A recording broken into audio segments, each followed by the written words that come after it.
Welcome into WTOL 11 News on Plus. Southeast Michigan is in the spotlight tonight. A murder investigation that's been developing in Lenawee County for years will air on 48 Hours Saturday night at 10. It's the story of Dee Warner, who disappeared in 2021, leading to the arrest of her husband, Dale Warner, in August of last year. He's facing a murder charge in a Lenawee County courtroom. He has pled not guilty. 11 Investigates produced a 30-minute special on the murder investigation, speaking to family and friends of Dee Warner. That special is available streaming right now on WTOL 11 Plus. 11 Investigates presents Hidden in Plain Sight, Dee Warner's story. Born Deanne Hardy, July 29th, 1968, missing April 25th, 2021, found deceased August 18th, 2024.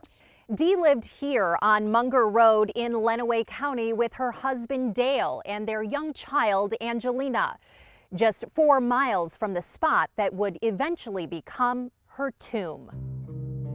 Family and friends say they knew something was wrong when Dee didn't answer her phone or text messages. This time was different, there's no doubt about that. The last time I ever saw her was Friday afternoon. Her nephew, Parker Hardy, remembers thinking Dee wasn't herself in the days leading up to her disappearance. I remember her getting out of the car. She was exhausted. She was babysitting my youngest cousin's youngest daughter. And I went to grab the baby for her, and she goes, "No, that's okay, honey, I got it." But normally our relationship is giving each other a hard time, joking, stuff like that. She was just head down, just different. Was she defeated? I think so. People who knew Dee and people who didn't came together to search. They combed hundreds of acres over the next few days and weeks. Hardy says the case hit a brick wall until his mom, Dee's sister-in-law, was watching true crime TV. That was a total mistake of my mom watching 48 Hours one night. And she grabbed my dad was asleep. She grabbed my dad the next morning and she said, "You got to watch this guy."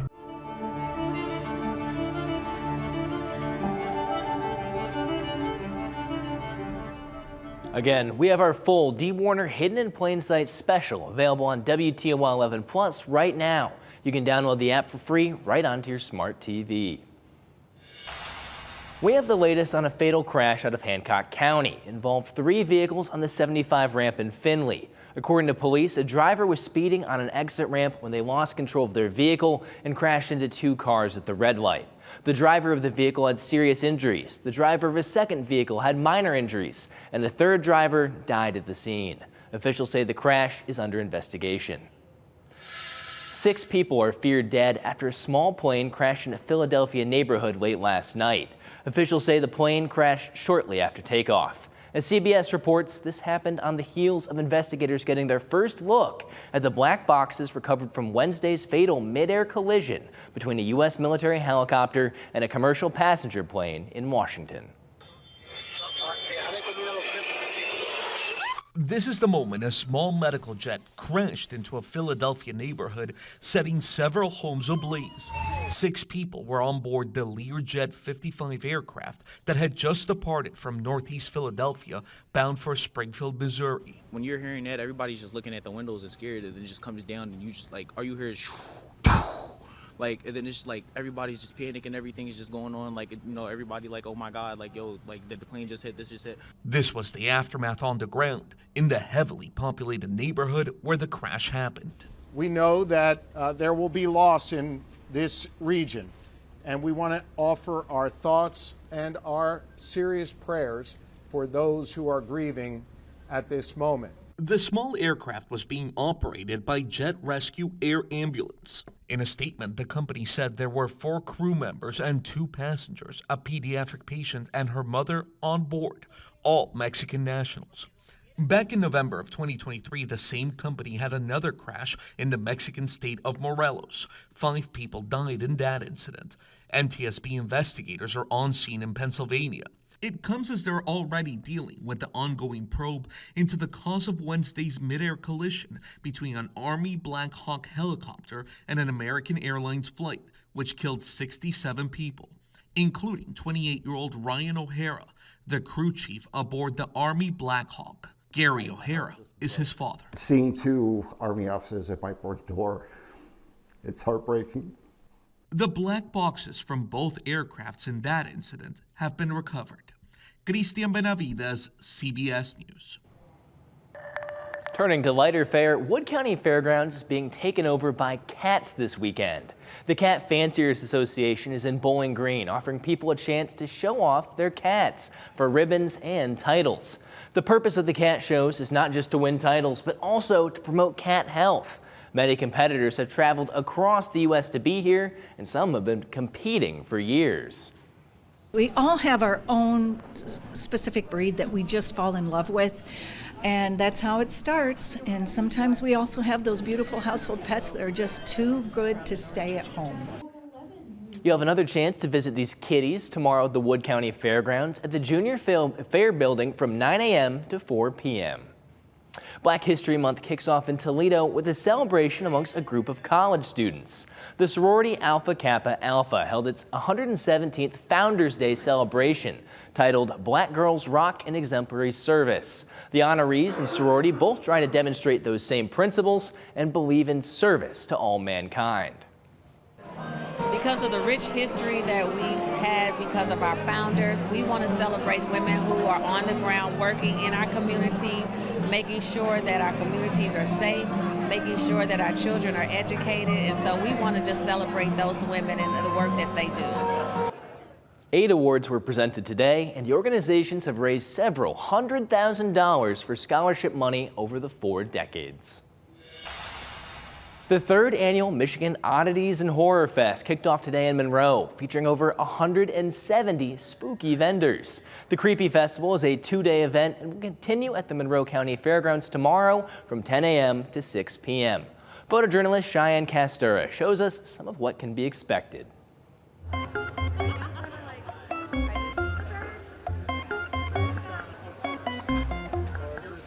The Michigan Horror Oddities show has been growing more and more every year.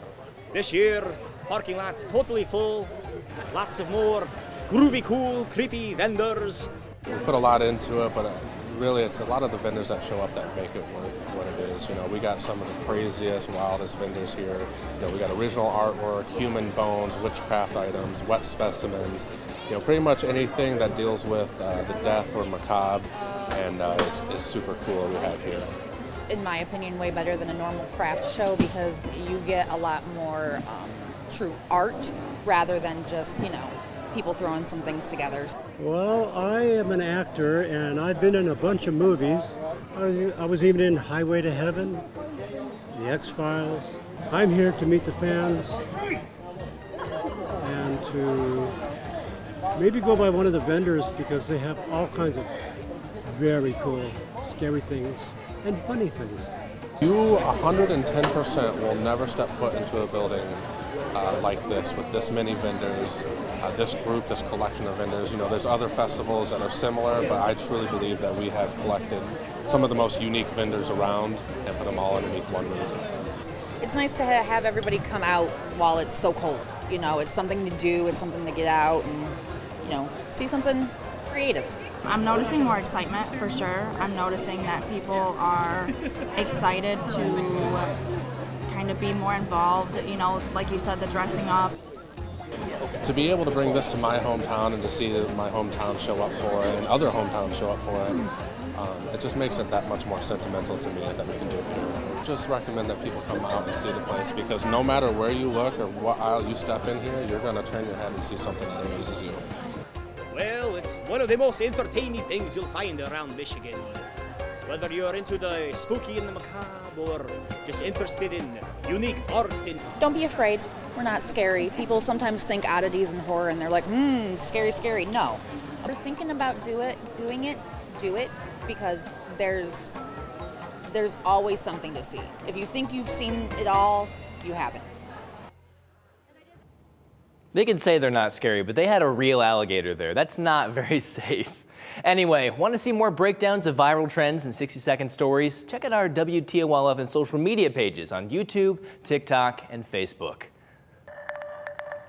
Hi guys, coming up this week on Leading Edge, our guest has been called a driving force, he's been called a change maker and a visionary. But those phrases in Maumee have not always been terms of endearment. In fact, his policies of change have come with growing pains and threats. And it's happened throughout my career. I've never been asked to leave a job, never been fired, and there's a reason for that, because I am an aggressive type leader. I'm somebody who, I'm a change agent. I truly believe that if you don't become an agent of change, you become a victim of it. So I'm the kind of person who will push, and at some point, abrasive? Would you? Well, I don't know that that's the case. I'm direct. Maumee City Administrator Patrick Birch here on Leading Edge Sunday morning at 8:30. Turning to that WTOL 11 weather forecast into your Sunday, we are watching a brief period of wintry mix that'll arrive late morning through midday, and there could be a few slick spots that develop, although I think it's going to be a pretty low impact storm system with dry weather returning late afternoon and temperatures climbing well above freezing. Here's where we are on Doppler radar. Dry weather continues for the rest of your Saturday, and I'm watching a storm system situated up near Wisconsin and Minnesota that is going to bring us a period of light rain, snow, and even a brief icing. Temperature-wise, well below freezing, mid-20s out the door for those Saturday evening plans, and it's going to stay chilly into the first part of Sunday. The hour-by-hour forecast, dry weather right out the door first thing Sunday morning, but you will notice that brief band of snow and ice that could clip our area, say late morning through midday. By about 10 a.m., we'll start to see some snow showers and even a brief period of freezing drizzle clipping northwest Ohio and lower Michigan, and by about 12 p.m. to 1 p.m., it's going to be moving off into eastern Ohio. So it's a pretty narrow window, say late morning through midday,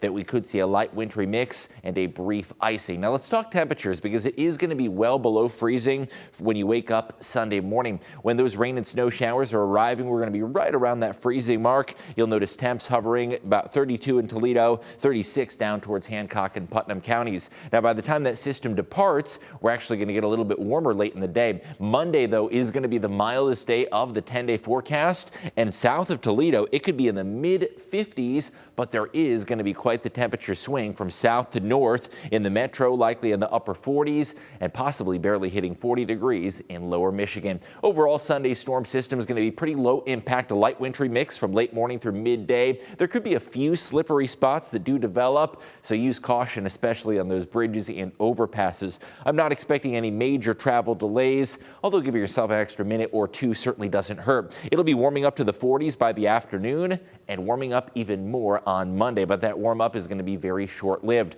High temperatures actually top out in the lower 40s, so I expect that anything that does accumulate or stick will be melting away during the afternoon and evening hours. Now tomorrow is also notable because it is Groundhog Day, and regardless of your thoughts on the scientific validity, the history is interesting. We'll have more information on our free WTOL 11 weather app tomorrow. Groundhog Day has officially been around since 1887, and it originated from German tradition, and you can see the German word for Badger Day, where Groundhog Day originated. There were a number of different animals that were supposedly prognosticators of the weather, but the bear was one of the first that was used, and Groundhog Day has really put Punxsutawney, Pennsylvania on the map. The total city population of Punxsutawney less than 6,000, but every year over 40,000 folks go out to see what Punxsutawney Phil has to say. Now we do have some wintry weather on our horizon, regardless of whether that shadow is seen or not. A light wintry mix possible for your Sunday. Very little impacts with that. We are watching another system midweek that could once again bring us a mixed bag of wintry precipitation,